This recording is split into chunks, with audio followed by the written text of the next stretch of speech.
Thank you, Foreign Secretary, and good morning, everybody. And I'm delighted to be here for what really is a very special and important day in the history of our institution, because after 73 years, CDC has a new identity.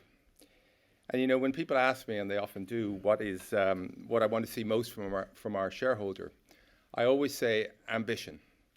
And throughout the decades, we've been very fortunate at CDC to have a shareholder in the UK government that's been enormously ambitious for our company.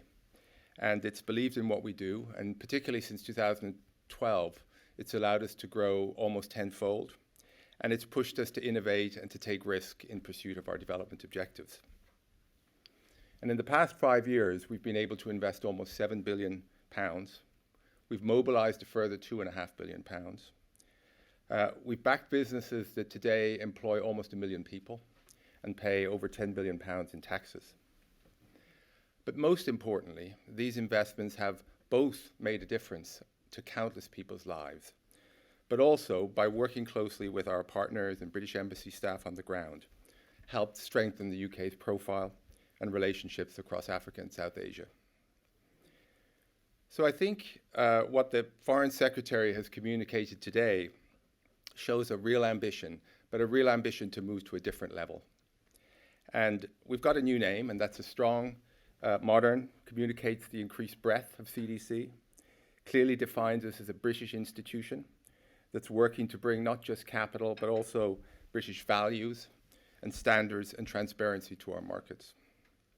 And our new strategy, which is also being launched today, builds on a track record of success, particularly over the last 5 to 10 years, but it also takes us much further. It's going to result in investments that continue to meet our 3 key objectives of inclusion, sustainability, and productivity. It's going to retain our focus on Africa, but it's going to add the Caribbean, and it's also going to tilt us in the direction of Asia, and particularly Southeast Asia. And that's going to allow us to finance the critical green infrastructure that all these countries need if they're going to build back better. It's also going to dramatically expand our climate remit. It's going to position us as the UK's principal climate finance provider to the developing economies. It's going to give us an opportunity to play a key role in addressing the huge challenge that climate change presents, particularly in our geographies.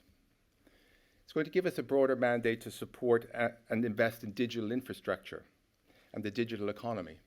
It's going to give us the ability to support young entrepreneurs who are using technology to develop solutions that can transform people's lives.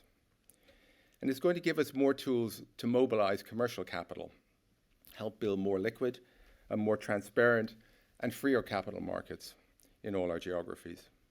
And as we stand here, as the Foreign Secretary said, we stand here in the London Stock Exchange at the heart of the world's financial centre, world's largest international financial centre. Mobilization, and that mobilization of capital, has to be a key focus and a key objective and a key opportunity for British international investment, and indeed for all of the UK's financial services industry. And I think finally our strategy communicates clearly our ambition to be a central part of the UK's offer to its partners, its key strategic partners in Asia and beyond. So as I stand here today, it's an enormous privilege to be the Chief Executive Officer of British International Investment as we move into this exciting new chapter in our history. I want to thank the Foreign Secretary again for her faith in British international investment and her support and ambition for our future. I want to thank everybody who's brought us here, especially all our wonderful staff, and particularly our outgoing chairman, Sir Graham Wigley, for his 8 years of outstanding leadership of this organisation. And of course, I look forward to working with our new chair, Diana Layfield.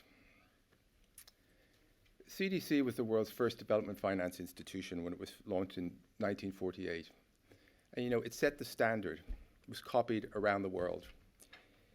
It brought great credit to this country. And today, as we relaunch an old institution with a new ambition, it's our intention that this new institution can also set new standards in the coming decades and also be something of which this country can be enormously proud.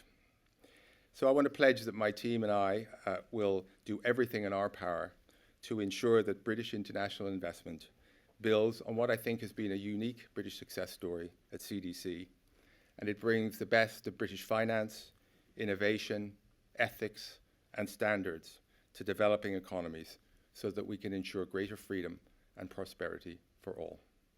Thank you.